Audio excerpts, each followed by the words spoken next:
Hello, everybody, and welcome to Roach Wiggle, October 20th, 2022. Actually, a very special live stream. I'll touch on that in a moment here. Just for anybody who's going to be tuning into the dead stream, and for anybody who's here, this has been let's see, how many weeks has it been? This has been 3 weeks. This has been going on 3 weeks is what this has been. Auction packing has gone ridiculously slowly. I have been working pretty much 10 hours a day on, first it was poking holes, then it was making boxes, and now it's been actually packing things up. And I am very happy to say that other than dry goods and let's see, the three big ones: Chris's order, Brett's order, where Kyle breaks down and cries. I mean, that is basically this live stream. But honestly, it's been where was I? Chris's, Brett's, Junior's, JoJo. I see you there. Yours is going to be a special situation because of the multiple parts and the and whatnot, and your location. So that's going to be its own separate thing. Marshall Arachnids, but they're going to come and pick their stuff up anyways. And Pomotu, if you're here. But you and I are wrapping up the additions and stuff tonight. So, but other than that, in the dry goods, everything will be shipped out this week. I have maybe 2-3 more big ones to finish up tonight. And I was going to ship stuff out today, but we actually got snow, and it's absolutely awful. I obviously didn't stick, but it's been cold enough for there to be actual snow, which really sucks. I think this is the earliest snow that we've had in years. So anyways, tomorrow I'm supposed to bump back up into the mid 70s. So I decided, why don't I just get things packed up, hold on to them for the night, make it less risky, and then send them out tomorrow. They'll arrive, early next week anyways. So, but yeah, anyways, there's been a lot of progress. Have been doing something I hate doing, which is doing partial maintenance on bugs. So basically, as I've been going into colonies to check on or to pack stuff up, I've been checking on them and whatnot, which I hate it because instead of doing everything all at once, then it's like, oh, well, I did this, but I didn't do this one next to it, etc. It's absolutely awful. But should be finishing getting that all back on good schedule late next week, I think. At least that's the plan. Other than that, auction's was incredible. This is the 1 year anniversary of the Roach Crossing weekly general live stream today. Tomorrow. Have a leap year factor into anything? No. So tomorrow. So basically, this particular stream is the 1 year anniversary. We've been doing this for 1 year, and yeah, a year feels like a long time ago actually because of all the this was a busy year with all the trips and everything. I'm just thinking back on how did I manage to do all of that through the summer, and to think I was going to do a Florida trip too if my car water pump thing didn't break. Oh my Lord. Anyway, so next year probably won't be as trip filled for a bunch of reasons. Mostly I'm kind of sick of driving.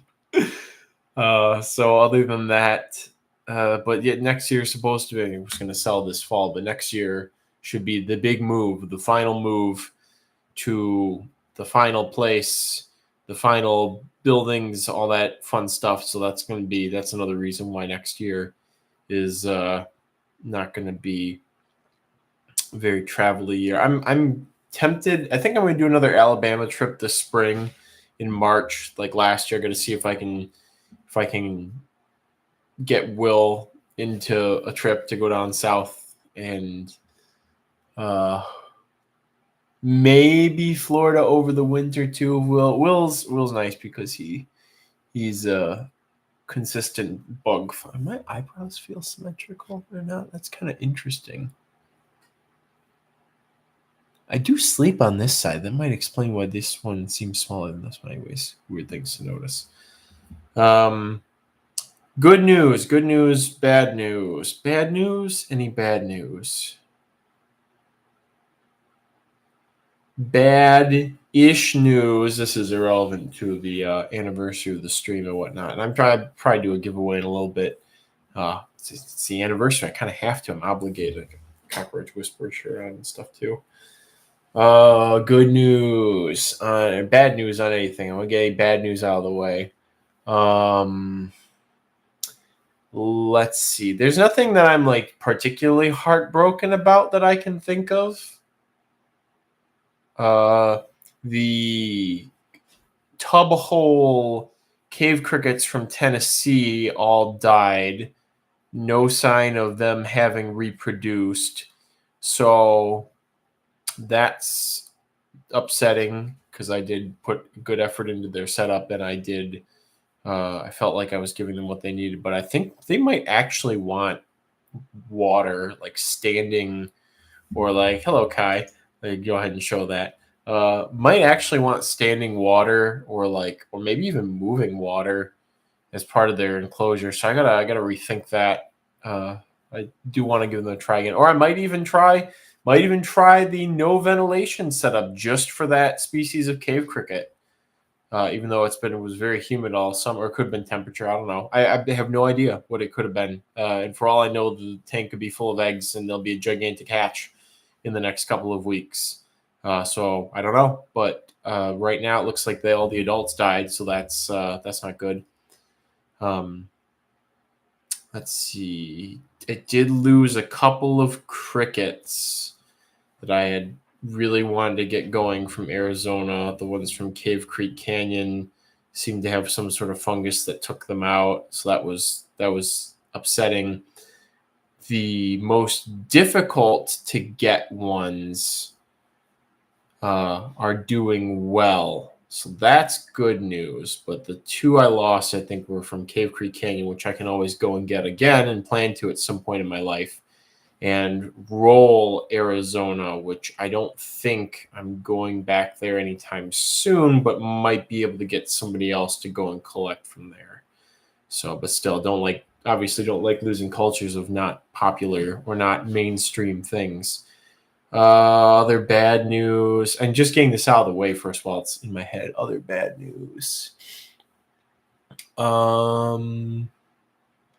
This is good. There's not a lot of bad news. Other bad news.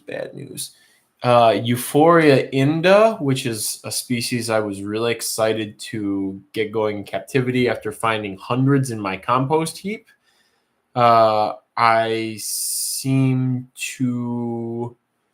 They seem to need a diapause as adults.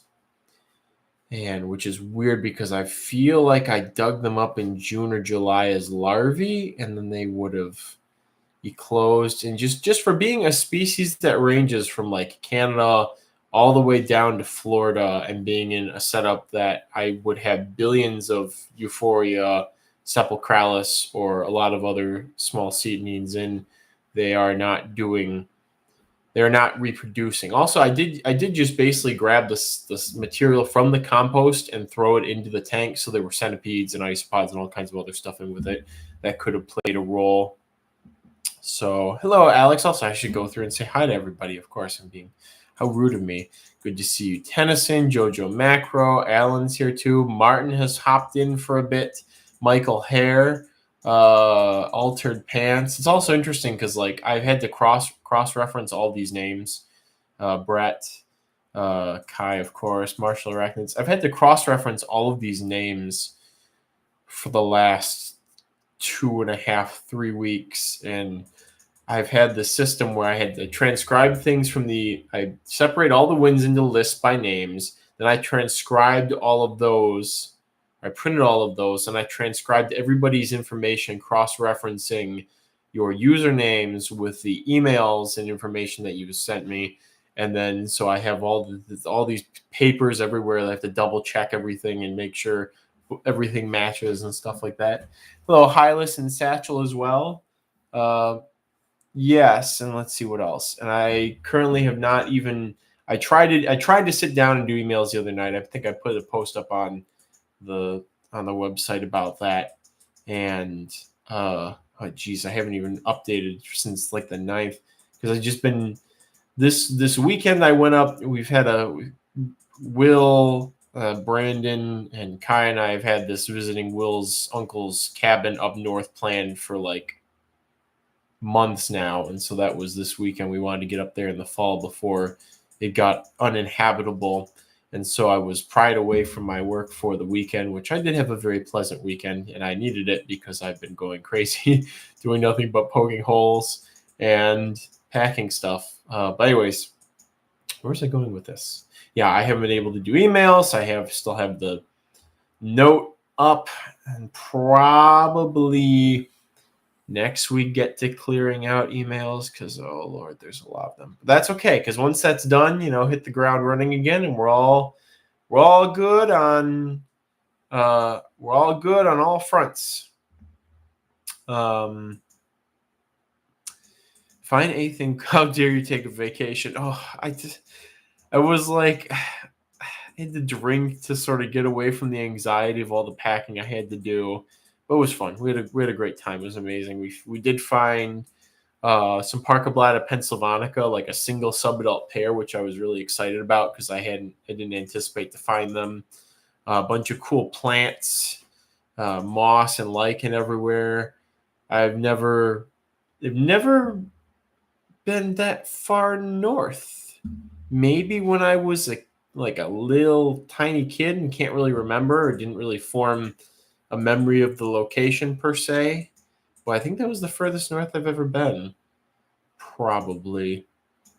So yeah, it was fun, and I want to go back up there in the summer next year and actually see things in proper state. But yeah, it was a good change of scenery and good chance to get away, and then back at it. And honestly, it was good because I've been in a groove the last couple of days. I think furthest north ever. Actually, I don't think I've been to the UP, and if I did again, it was when I was like a child, and I can't remember it. So maybe I've been further north, going to like North Dakota or one of the Dakotas. I don't know. I have to look at the latitudes there. So, anyways, yeah, it was great. It was a great getaway for the weekend, and then back to packing things and back to keeping pace. I was on about the Euphoria. Oh, the Inda, the fact that I really wanted to raise them. They range all the way from Canada all the way down to Florida, and apparently they might need a diapause or something. So I'm going to throw the tank into the cold room for the winter or for like 2 months and see if it snaps them out of it if I bring them back to bug room temperature after that. And if it's not, I'm just I don't know if I'm going to bother raising them again, or maybe not northern strain stuff.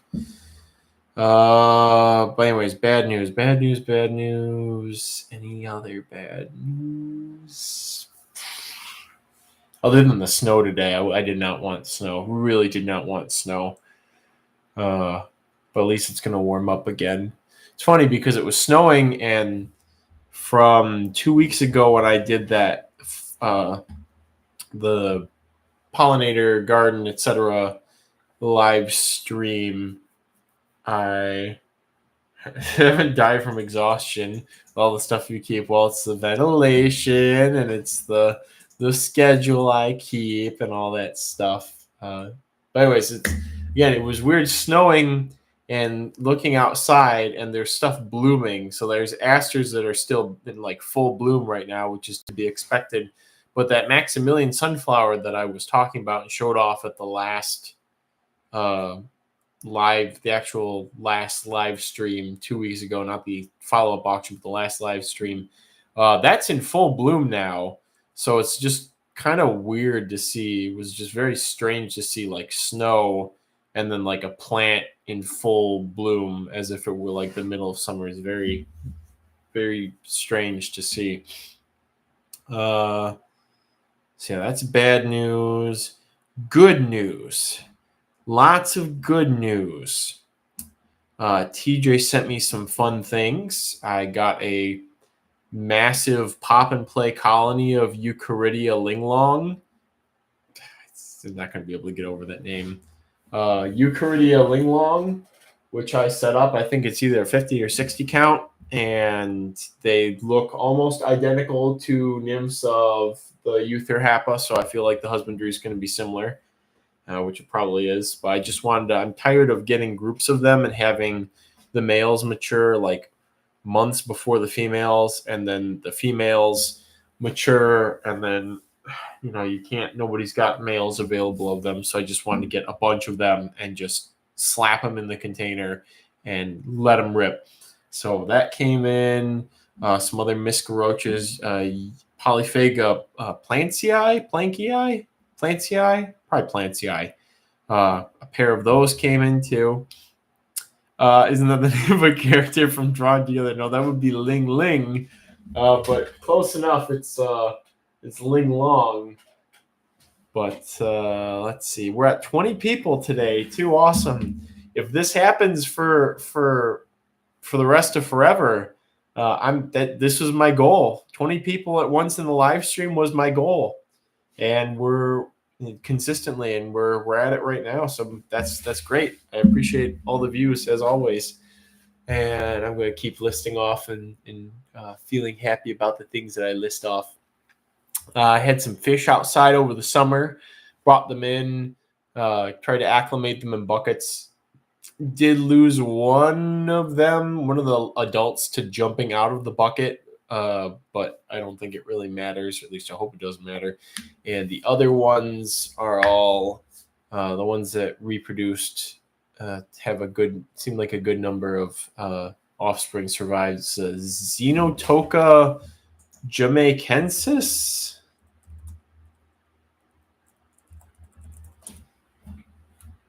Boy, I need to look at my. I really need to look at my purchase history to see which of these species it was. It's not good on me for extinct in the wild stuff. Not ice and I. Maybe I need to look it up. Either way, those are doing well. And the other ones were Amica splendens, butterfly split fins. Those are doing well too. So I threw those in the aquariums that I started last winter and haven't really done much with, other than throw elegant. Okay, so elegant Eucharidia. That's great. Although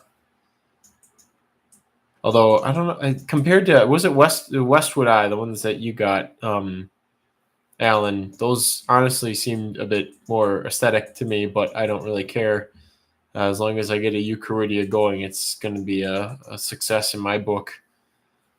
And yes, Satchel, I do have those. I have a lot of things that I don't post about because I don't have the time with the patience. But yes, one of the Xenotoca species, and Amica splendens. And then Satchel sent me some stuff too.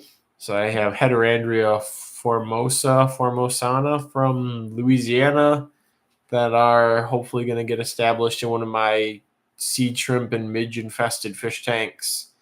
Yeah, a bunch of snails in there. Let's see what else. There's another big news that I was trying to figure out. Panchlora Guadalupe are doing well. The first batch that I received did not do so well. I think, again, maybe because I didn't get enough of them, and sometimes there's that whole Lee effect thing, which is why I try to get as many as possible of all the species I want to work with, just so that it's just easier. There's less room for error. So what was I just on about? Getting a whole bunch of something.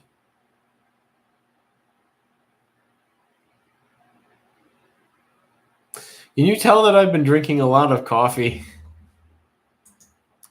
Panchlora species Guadalupe. Okay, so those are doing well.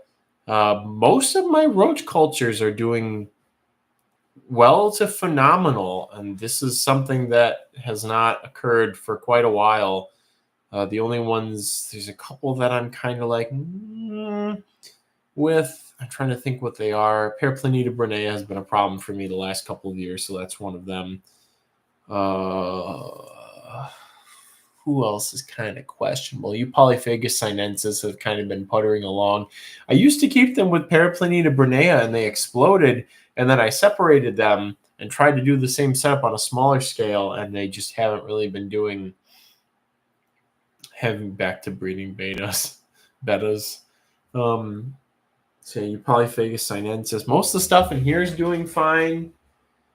Anything that isn't. Some random Pseudophilus I've collected in Michigan are doing well. These species from Dearborn that I collected back in June or July with Brandon.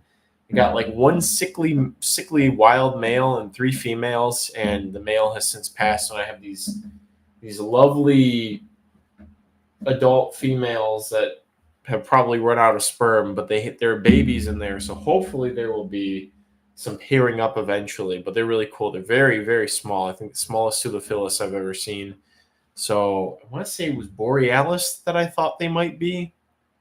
Pseudophilus CF meridionals are doing very well. That's Kai. If you're still here, you gave me those back in June or July or something. You found them in Ann Arbor, but those the babies have started hatching, and the square-legged.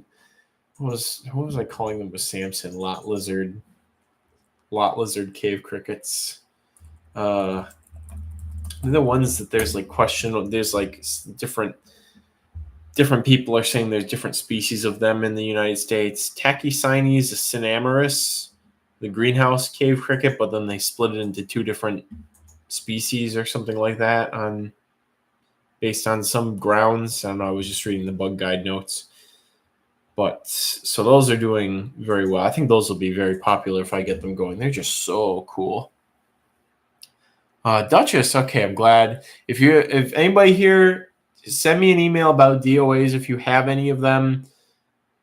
I spent so much time prepping ventilation holes, and the weather's been good. Even though it snowed, we're still above freezing consistently. So priority mail is still good, and I will continue to ship priority with live arrival guarantee, probably in mid to late November, as I usually do. But yes, I will get to your emails as soon as possible if there's anything like that. But it's good to hear that at least off the bat, things are coming in good for everybody.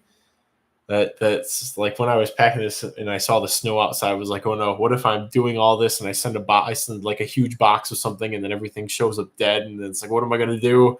And then I have to pack it all over again, make the containers all over again.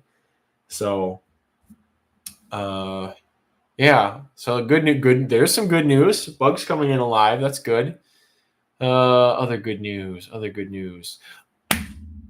Some really good news. So you may recall that I received some Marulinella species tricolors back in, I don't even know when I got them, June, July. And I screwed up and put them communally in with some other stuff, including some troglodylos. And I think I got back from Arizona and I went to check on them, and there was a troglodilo eating one of the Marulinellas. So eating the last Marulinella species tricolor. So I was like, okay, we're not going to do this again. So that was a complete and utter failure. But then I was given the opportunity to work with them yet again. And so I switched up the setup and changed a couple of things. And I can proudly report that I have babies. Not saying that I've got a colony going, but I've gotten babies, which is at least a start. People who are successful with them were reporting very high baby mortality. And that seems to be, or supposedly is, one of the reasons why colonies are not thriving, is there's, for some reason, very high mortality. They've got full top ventilation. They've got all kinds of rotting wood and bark and leaf litter, and I'm actually keeping them with Cubaris species Jupiter, which are doing well too, but haven't produced any babies. So yeah, I'm very happy to report that, and we'll see if they just make some babies and then everybody dies, or if babies all die. We'll see. I hope to get a more informed opinion of consistent husbandry after this experience. Troglodylos are still doing exceptional in their solo enclosure, and for everybody who got some of those at the auction, good on you, because I guess not many people have them. Probably said that before. Supposedly not many people have them. I don't keep close tabs on this stuff. Let's see other good news. There was more good news.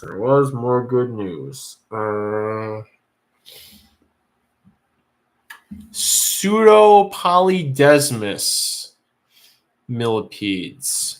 I collected some on the way south to Alabama in the spring and set them up in a communal enclosure with the basically. I got tired of making new containers. I probably ran out of containers at the time too, as I was going through and maddeningly buying up all the 5.5s and 10s and faunariums that I could get at that time. I've since slowed down ever so slightly, although I did just get another 20 of the critter keepers for more isopod cultures. Anyways, so I threw them into a big communal with some Tomasaurus from Alabama, Lygidium elradii from Alabama. There's a bunch of other stickers saying what's in that bin on the bin. And nice, well-rotted leaf litter. I have fish tank herpes. I'm not exactly sure how I started spreading the fish tank herpes, but it has gone from being restricted to a singular tank to being in a third of my tanks. And this herpes of which I speak is, of course, duckweed. I think it's Lemna minor. But anyway, so there's a couple tanks that I was originally using for breeding Daphne armoina and was not keeping up. Actually, I don't even think I got them established in there for some reason. I had a bunch of moina in one of my snail tanks, and they were thriving for a very, very long time, and then all of a sudden they just poofed out of existence, and water changes have not, or adding more water has not helped with that. I think what I need to do is basically drain the tank all the way to the bottom and put in fresh water and see if it'll encourage a bloom of the moina if I want them again. But there's so many seed shrimp and midges, it's not even worth the time for me to bother with right now. Basically, I don't even have to feed a lot of the smaller fish because of all the midges that are breeding in the tanks. But anyways, but I'm actually not complaining about it because, again, those were basically just sort of tanks that were existing and now they're sort of doing something. So I've been taking handfuls of the duckweed that I remove and putting it into that tank with the Pseudopolydesmus and the Lygidium elradii. I don't know if it's the special or the key in the situation, because they do also have all that leaf litter, and that's what both of them were in the wild. Especially the Pseudopolydesmus was just extremely well rotted leaves stuck in a what are those, culvert or something at this rest stop, where like the water is sort of like funneled down the hillside into this, and then it's let out somewhere else. But anyways, so I have Pseudopolydesmus F1s that have.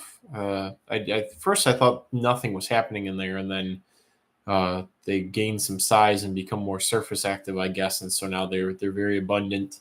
I think I have a couple other tanks that have Pseudopolydesmus from Alabama thrown into them too. So it's been a good year for breeding flat millipedes. The urids from Alabama, from Tennessee have all been breeding. Hopefully make those available eventually. I'm a little worried going into the winter with how dry the air is. Again, the high ventilation working really well for a lot of stuff, but in this situation, I need to order another round of the polycarbonate sheet things to cover some enclosures for the winter. I haven't actually turned the furnace on yet. I am trying to buy just as much time as I can without having to do that, because then I have to go trying to get past all the order packing and stuff so that I don't have a jam-packed schedule where I can't, like, do not have the physical strength to water everything at the end of the day. So if I can put off putting the furnace on for as long as possible till I get past all the shipping overflow, that's ideal. And I can kick it on and go back to my daily every 2 days, whatever watering schedule. So yeah, that's good news. Any other stuff? Any other cool bugs? Venoni's sei from Oklahoma have been breeding very well, and I might get them up on the website. And they're a lot cooler in person than I originally thought. Is that Victor barking in the backyard or in the front yard? Backyard, okay. So Venoni sei from Oklahoma are doing well. Let's see. There's another arachnids.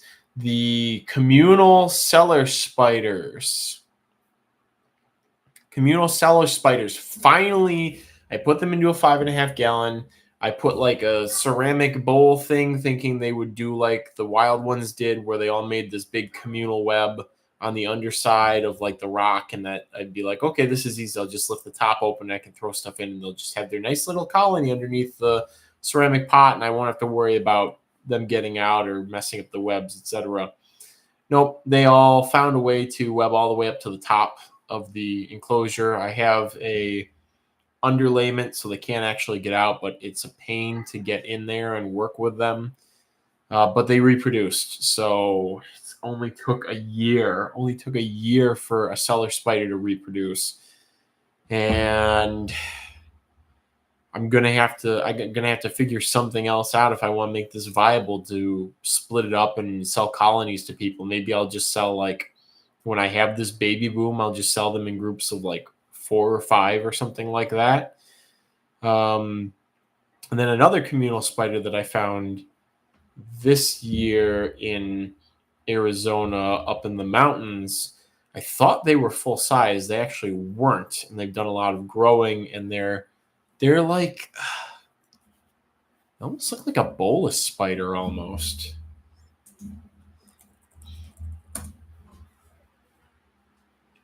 Except the abdomen is stretched front to back more. But yeah, they're very interesting looking spiders, and they seem to be making egg sacs that are kind of widow-like. They're definitely not widows. I'm not ruling out that they're not in that family, but they're definitely not Latrodectus. But they're doing well in a little communal, and maybe they're reproducing faster than the physocyclists or CF physocyclists are, so that might be something of interest, but that's why I collected them. So we'll see how that ends up going, but at least I know you can keep a bunch of them together in one of these smaller enclosures, and we'll see how they end up breeding. They're eating like fruit flies and springtails.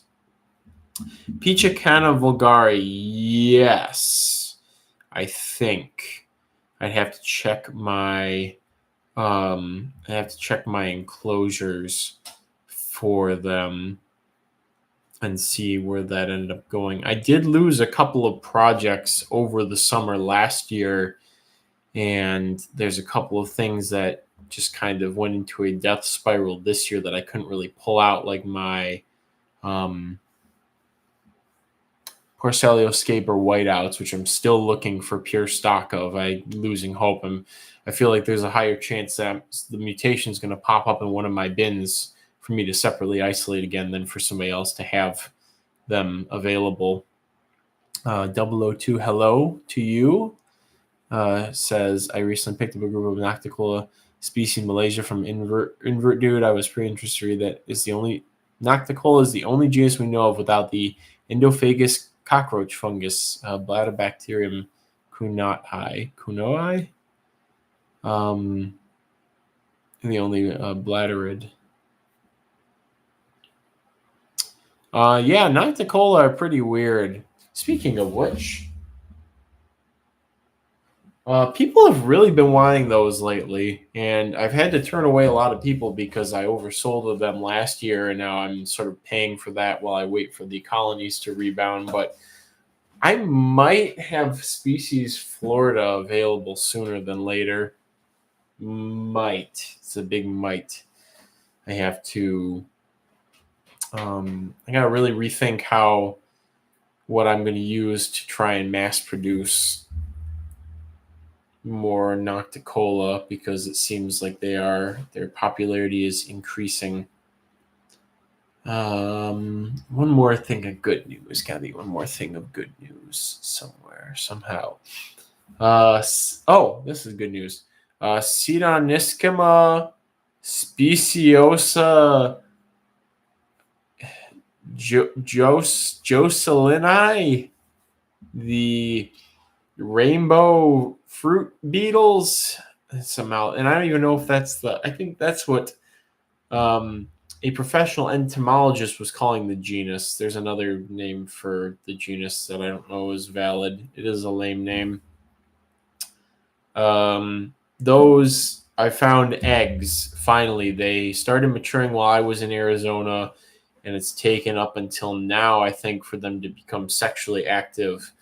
So hopefully have those available.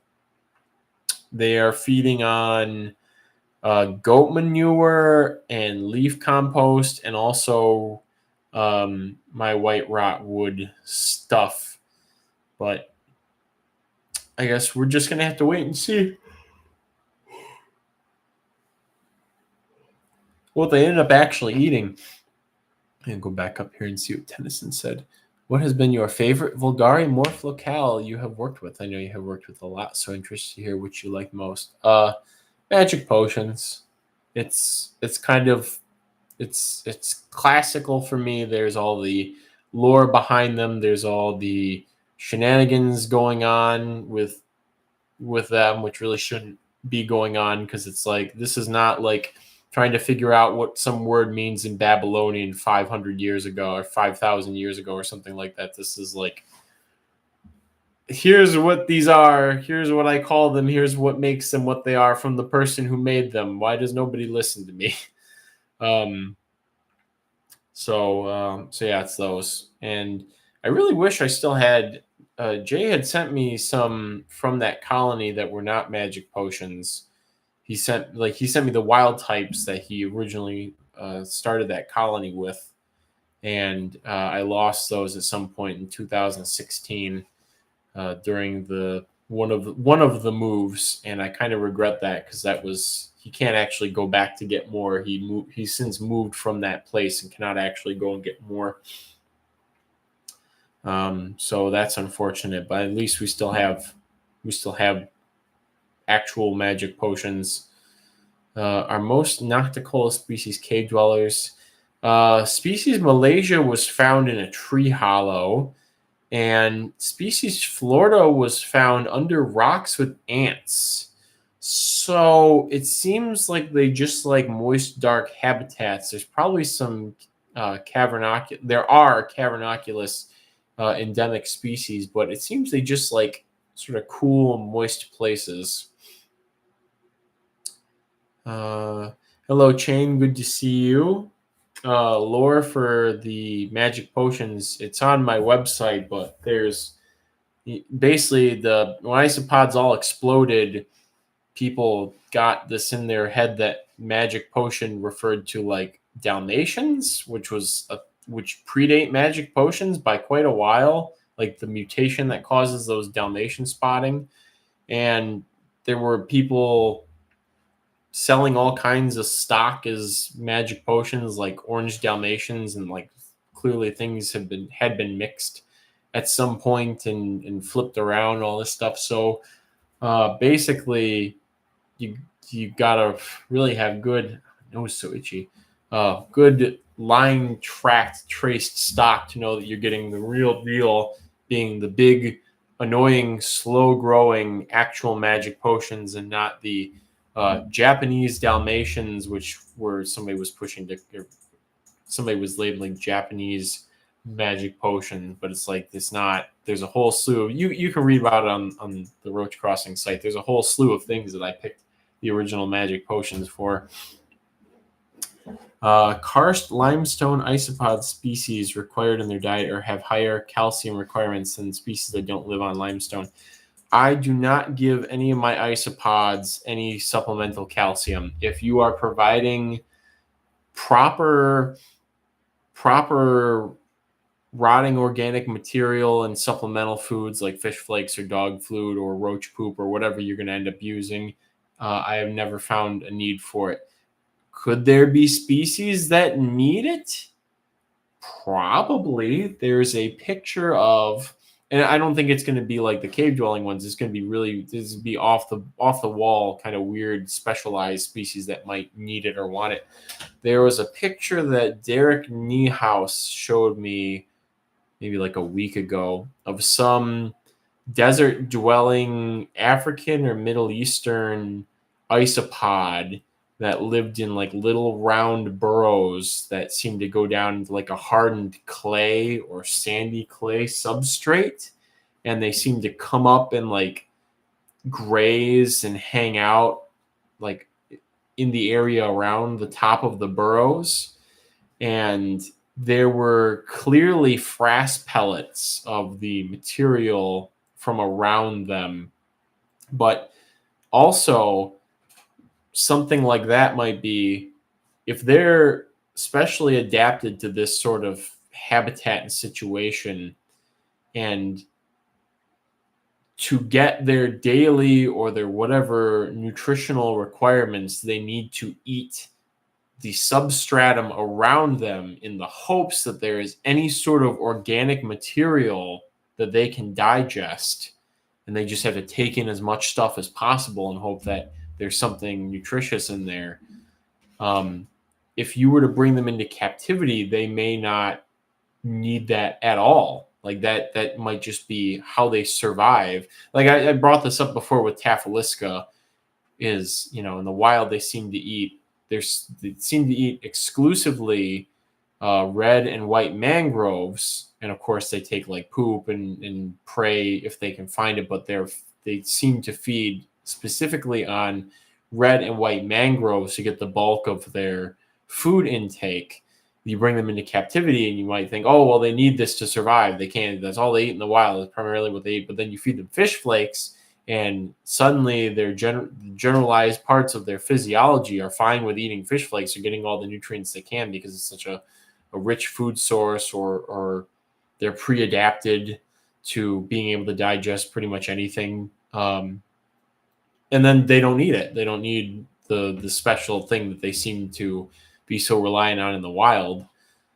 So that's my opinion on that. So my Troglodillos, my Marulinellas, all my isopods, Porcella, Porcellanites, I have no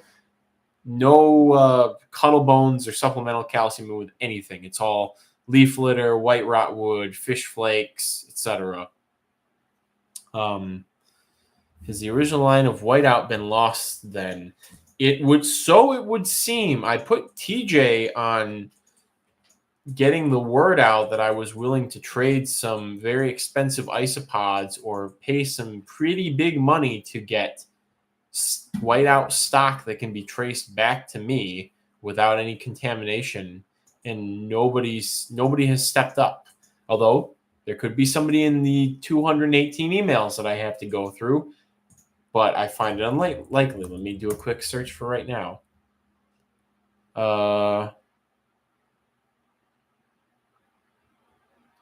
Nope, there's nobody has contacted me. Jason from J Bartlett Reptiles and I were talking about that because he's been keeping very close tabs on a lot of stock that he has of things. And I was asking him if he had any whiteouts from me, and he does not have them. So, well, you see, it all started 2,000 years ago. Yeah, and I'm gonna reveal my hand here. For a short period of time when Will was working here and we were really on top of everything, like last January, February, March, we were on top of everything. When I was getting ready for expos, I had him do a little extra prep for me. And instead of just taking the isopods on coconut fiber or whatever I decide to put them on for the show that I go to, we put them on plaster of Paris. So I had him go through and make a bunch of cups of plaster of Paris on them because you can keep it moist. The isopods can't burrow into it. They're stuck on the surface, basically. They get quite content. They acclimate and the little pheromones and all that stuff. So they get comfortable, but they can't burrow into it or anything like that.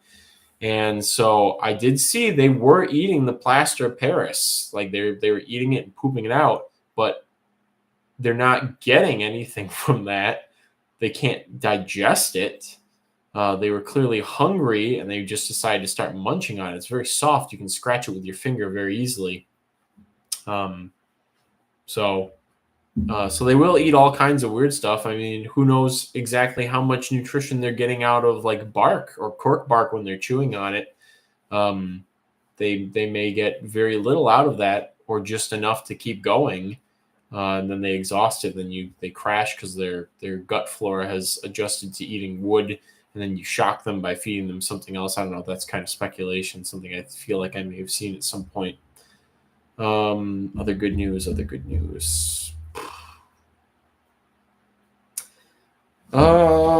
Stuff in here has been going pretty well.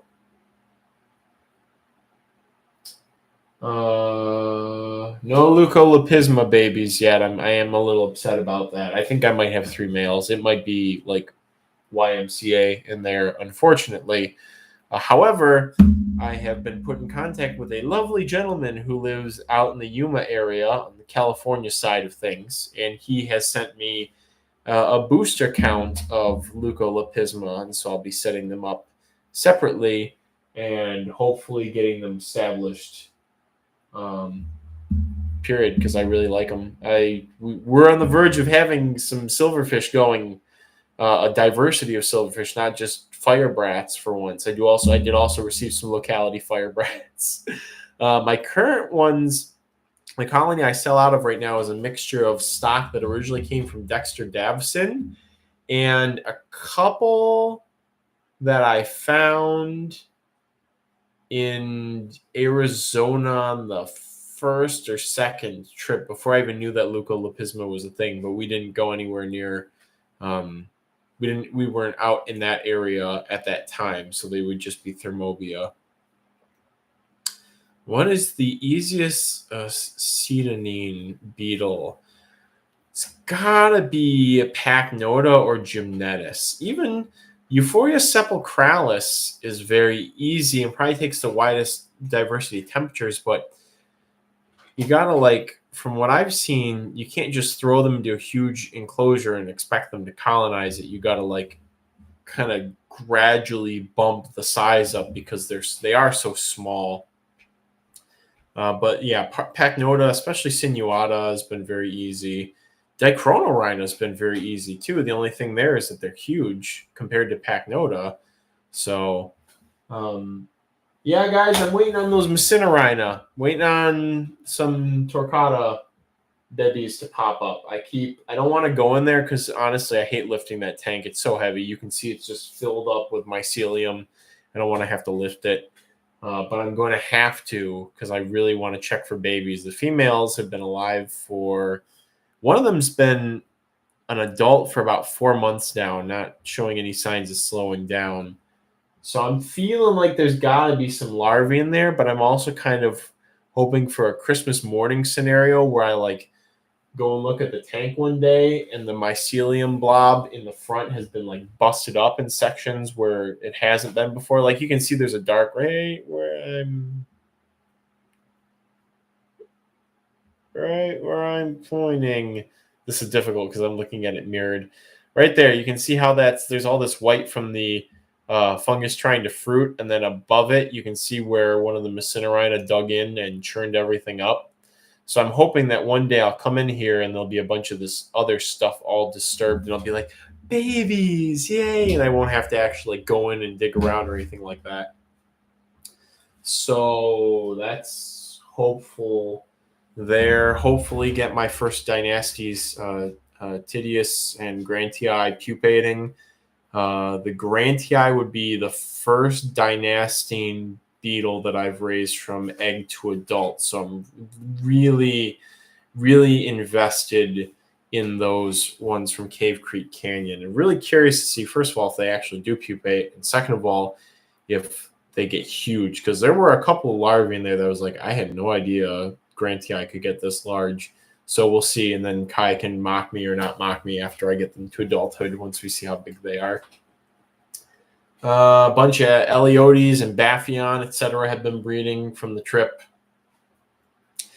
Yes, Michael Hare, Grantii take 2 years to mature. So these were collected, not collected, these were from a female Will and I collected on the September 2021 Arizona trip.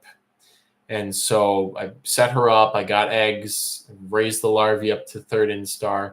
So it's likely that they will start to mature. And then again, I'm not going to take them out of the pupal cells. I'm going to let them come out on their own. I've learned that that's the best thing to do with a lot of beetles is just let them come out on their own. So I'm going to let them just mature naturally. So right now I put them in the cold room because some of them were turning yellow and I wanted to give them that extra kick to get them to hopefully pupate or go pre-pupal or whatever. And probably in late December, January, some point, I will pull them from the cold room and just put them in the bug room and just watch and see what happens and hopefully get adults in with the current setups and all that stuff, and then get eager and maybe try doing some communal pupating setups next year and just try to make my life as easy as possible because it's very practical for me once I move again to have a large space that gets some seasonality to it. So it'll help with when I want to raise more Saturniids. It helps me to just sort of take a breath over the winter. If I overwinter like lubber eggs or katydid eggs or just anything, snakes, etc., anything that I want to just have a space that's sort of kept in the 50s during the winter time and then can just be, let to go up at regular temperature during the summer. So that's what I'm really looking forward to is hopefully getting some of the stuff going. I have been accruing various beetles over the years now, especially in the last year, and some of those projects are just now coming to fruition. Anything else? Masola Hisser, still waiting on Princessia from Androhamana. Still waiting on babies. TJ's still waiting on babies. We're both still waiting on babies. Don't know what it is, but hopefully those will get going and be available because that's so cool since they're from pretty much the locality for the holotype for the species, whatever they end up being one day, whether they're Princessia or subsumed into Gromphodorina. That's work. Did I bring this up before? I'm currently talking to somebody who's doing phylogenetic work on the U.S. hissers, and I need to get him specimens at some point. So we may have some interesting results. I want to see what our species black, the black tiger hissers, what they end up being, if they're pure portentosa or if they're what they are. We'll see if there's been any contamination in other lines of stuff that I have. Although again, I'm very, very picky and obsessive with that. But we'll see, what the genetic work says, and we'll see where things fall on a tree too with Ailuropoda. I feel like it might be. Yes, the Europeans are doing it, but there's someone in the U.S. has contacted me who wants to work specifically with U.S. lines of stuff. So that's where I've been have been discussing, and they're currently doing the planning for that. It'll be nice to just have a tree, a phylogenetic tree for just a handful of stuff that we do have too. That'll be nice. Maybe see if there's some cryptic species hiding in there or something like that. I don't know. Anything else from what I'm looking at right now? It's been a sick year for roaches, guys. Not publishable without. We don't care about locality. We are concerned with the relations of the stock as it is in the United States. And that's good enough for me because we'll at least be able to see general relationships in what we have. And if any specimens are ever brought in, we can look at the genetic distance and see what localities things may belong to or what clades things form. So, but it'll be interesting to see because taking those lines of compromised stuff, we'll be able to see, if what common stock is. Oh, it is publishable though. He's already gotten the go ahead to get the information out there once it's been recorded. Again, we're just sort of observing things as is. We're not trying to make assumptions about the wild taxonomic status of hissers. We just want to see where everything falls into a tree with respect to what's in the United States. Yeah, some eggs. Current understanding of humidity for Darylpeltis pollinoi. They are a species that seems to have population booms or hatches during the monsoons in East Africa. And so they like it warmer. They like high humidity. Not necessarily stagnant conditions, but I guess the best thing I can tell you is what they do not like. They did not like when my substrate was moist during the winter last year and the air was dry. They did not like that at all. So it seems that the air humidity is important for them, for their general well-being, and it seems like it's also probably very important for the ooths. Getting them to hatch. If you go on iNaturalist and you look up Darylpeltis, you'll find pictures of them nestled in seems like pieces of rotten wood and things like that. Maybe the adult females survive through the dry season. I'm going to go on here and just make some assumptions based on what I'm looking at. So we're going to see how that goes. Oh, that's funny. The genus, they call them hunchback cockroaches. That's very interesting. So we'll see if Pollinoi, there's the records for Erythrocephala. Let's see where Pollinoi is from, actually. That looks like Erythrocephala. Geez, you would think, okay, here's Pollinoi from West Africa. Erythrocephala looks like it's pretty widespread. Another one from West Africa. Another one from West Africa. Namibia. Okay, these are all. Okay, so Pollinoi is from West Africa, and the others must be from East Africa. Erythrocephala and whatever Jinka ends up, or Jinka and Masai Mara end up being. Gosh, I want Erythrocephala so bad. I've wanted that forever. There's a species native to Madagascar. Not surprised. Madicassa is native to Madagascar. That's bizarre. Let's see. What am I looking at here? This picture I'm looking at, again, it seems to show two adult males in like a tree hollow or something like that. Here's an adult female just walking around during the day. Who knows if it was actually found out and about or if somebody disturbed it. A lot of pictures of them at night. Another one on somebody's hand. Another one from further north. Oh, let's see what these are. It's good if you seeing clusters of individuals is nice. Here's a nymph out at night. Here's an adult female in like a crack in like some looks like the brickwork to a house, like a crack in the brickwork, like kind of like where you might see like Paraplaneta in North America. Like you see it crawling around the sidewalk and then it scurries into a crack between a building or something like that. So that doesn't tell me nearly as much as I was hoping for. But again, I think if you avoid dry air, however you manage to do that, they will be quite happy. So, because it seems like they do not have the means to really regulate their humidity well, even if they're given the opportunity to drink.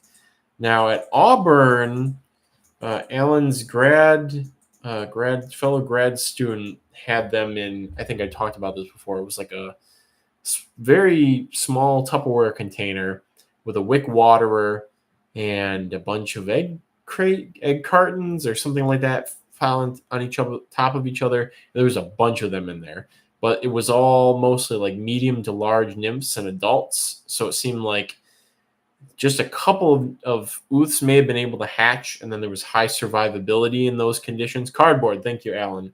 High survivability under those conditions past the ooth, and then they just sort of continue to accumulate as ooths hatched. And when I was younger, I also first time I kept them, I remember keeping them in a small container, and it was inside of a plastic container, and the humidity was very high. But again, I cannot emphasize this enough, just how dry my parents' house gets in the winter. It is likely that it is less than 10% relative humidity, which is insane, which is why all of my no ventilation setups or very low ventilation setups worked so well, is because they hold humidity so well. When it's so dry and there's constant flow of moisture out of the enclosures through even the smallest hole, it's very difficult to under ventilate. So versus here, air humidity is higher from larger collection, all the substrate, all of the spraying, all the whatever. Those same setups would not likely work as well. So I am probably going to. We should do a giveaway. What should I give away? For Roach Crossings, Roach Wiggle, 1 year anniversary. I got a good one, good wholesome one.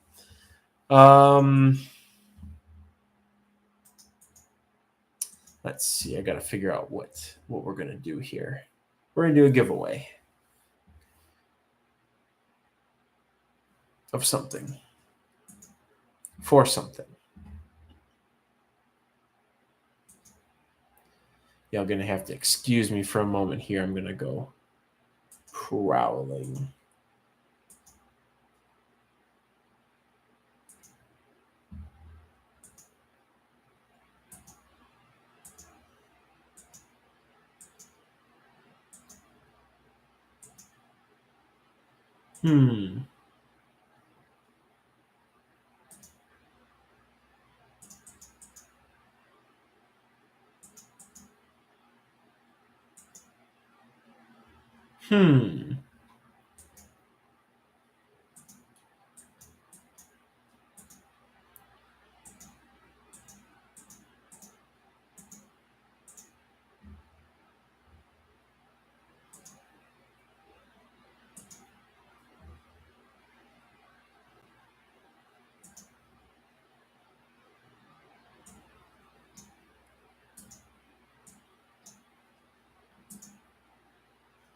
All right.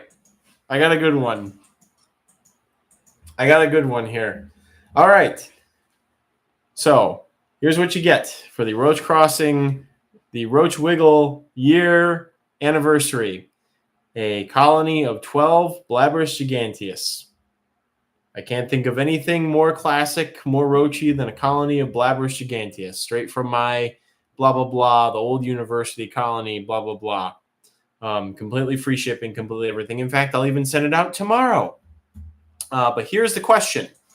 The question is, who holds the honor of being the last person to comment on the first Roach Crossing Weekly General live stream. I need their username properly spelled. Oh, Keaton, your order's already been sent out, actually.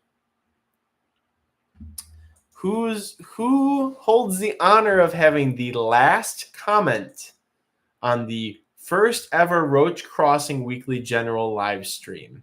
What user? Must be spelled properly, must be capitalized, must be whatever, exactly as their username is.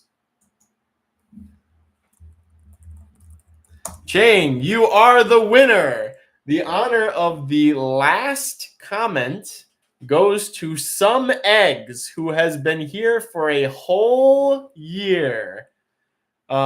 Congratulations. Oh, I wish that I had known this before I shipped out your auction stuff. Oh, well, you get another box. Congratulations. You guessed. And the first person, I was going to ask this, but I felt like I would make people do a little bit more panicking and more scrounging. The first person, somebody named Derko, who I don't think I've seen in the live stream in a little bit. Some eggs. Did I ship your stuff already? Some eggs. I think I did.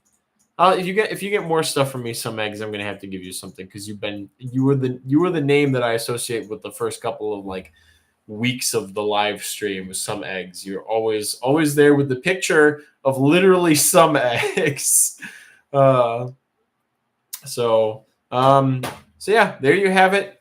Chain, I have your information here somewhere. I'm just gonna go in and force myself to make another label on USPS right now while we're at it, actually, so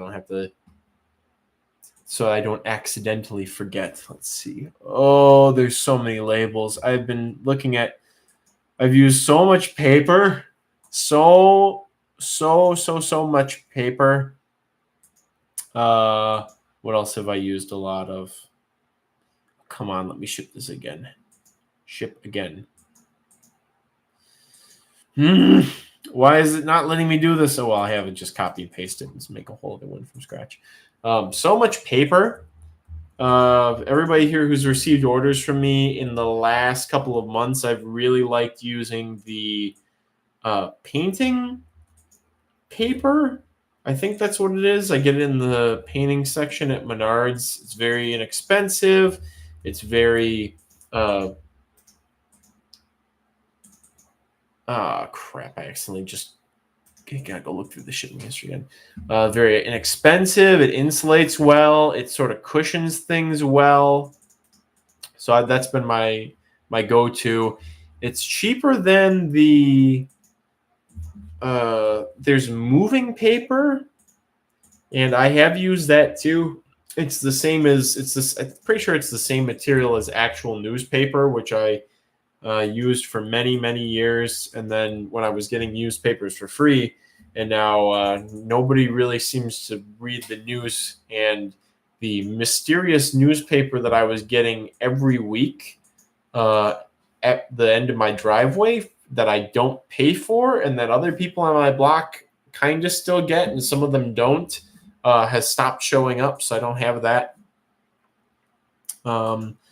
Keaton, I will send you an email right now with that information. It should have been forwarded through USPS, but due to, let me cross-reference this. Due to USPS stuff going to spam or trash, usually it will end up in there. Where's my cross-reference list? So anyways, but I will send you that right now since I have it pulled up. But anyways, all right, so we got a giveaway out of the way. We've gotten good news and bad news. There we go. Okay.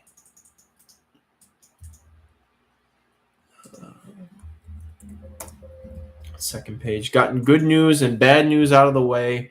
And if anybody here was wondering about, 1 second, I'm just trying to do two things at once while I forward Keaton's tracking information. Looks like your box should arrive tomorrow, Keaton. All right, just sent it. Anyways, oh, never mind then. Some egg says my giganteus colony just goes through a lapse of regeneration, so I never have a bustling colony my sizes. I do, and it's taken a while, and I don't really have the die-offs problems I used to have anymore. I'll wax poetic for decades on ventilation, but also I think just giving them more space is helpful too.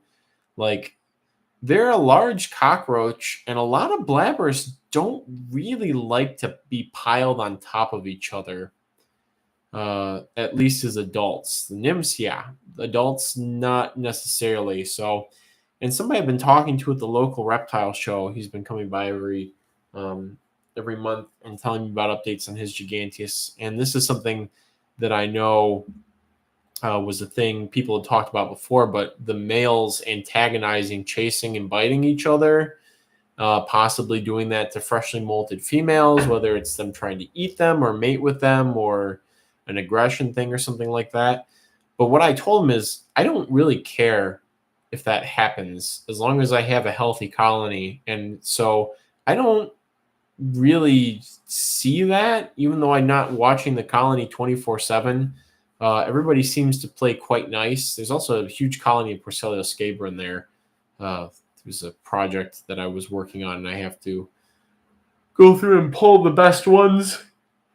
Another thing on the to-do list. So let me wrap up here reading a couple of these. Satchel WK, I used to be able to get the leftover rolls paper from the local newspaper for free, but they went online only a few years ago. Big F. Yeah, I mean, my whole giganteus colony, it used to be in a big 20-gallon Rubbermaid bin for years, and they would go through, I think, it may have even been during the winter. It may have gotten too dry in there with the amount of ventilation that I was giving them at my parents'. But they would go through some die-offs and some not die-offs, and but overall, the last couple of years, I have no complaints about my tried and true giganteus colony. So just a great roach. Just what a delightful thing that from the get-go, of when I got into things, before I was into things, that people could just buy Blabber's giganteus, just one of the largest cockroaches in the world. You could just buy it. They're still, of course, assuming you get the actual thing and not, Peruvianus or whatever the smaller hybrids and intergrades or whatever mislabeled stuff is, you can just get them. They're just there, How cool is that? And it's been that way for a long time. It's one of those things I think if we didn't have giganteus in culture, that everybody would foam at the mouth over them because of just how cool they are. And of course, we just got them. They're there. And now we have the Trinidad locality too, and hopefully those will get distributed and also remain labeled. So, yeah. So with that being said, I'm going to wrap things up. Again, I have more packing to finish up tonight, and it's the last round of the non-dry goods and non-real big boys orders, which will be going out next week. And I think I've contacted everybody with those other than Chris Snyder, and it seems like everybody's actually preferring that because they still haven't made all their enclosures for all of their purchases and need more time. And I understand that, and it's great that it works out mutually. So, yeah. Thanks everyone for joining in. Again, we have such wonderful attendance, and if we stay up here, it'll be my dream. It will be literally my dream come true. And I've also thought wouldn't it be cool if we got bigger and had more people? But then also we kind of lose the person. It's great to know people, and it's great to have it where I can read through everything, and may whatever deity is in charge of this cosmic chaos mess have mercy on me if we ever get more people to the point where the chat is just flowing, because I don't know if my brain can actually. I will have to force myself not to look and be like, oh, this person asked a question. You got to answer that. Oh, you got to talk to them. They just brought this up. So we'll see what the future may hold. But for now, I like this. It's great. It's everything I ever wanted. So good night, everyone. And may all the people who've gotten stuff at the auction, I hope everything ends up coming in all right. And may all those new cultures ever be bountiful for you. And I will see you all next week. Weekly. We're back on that now. So take care, everyone.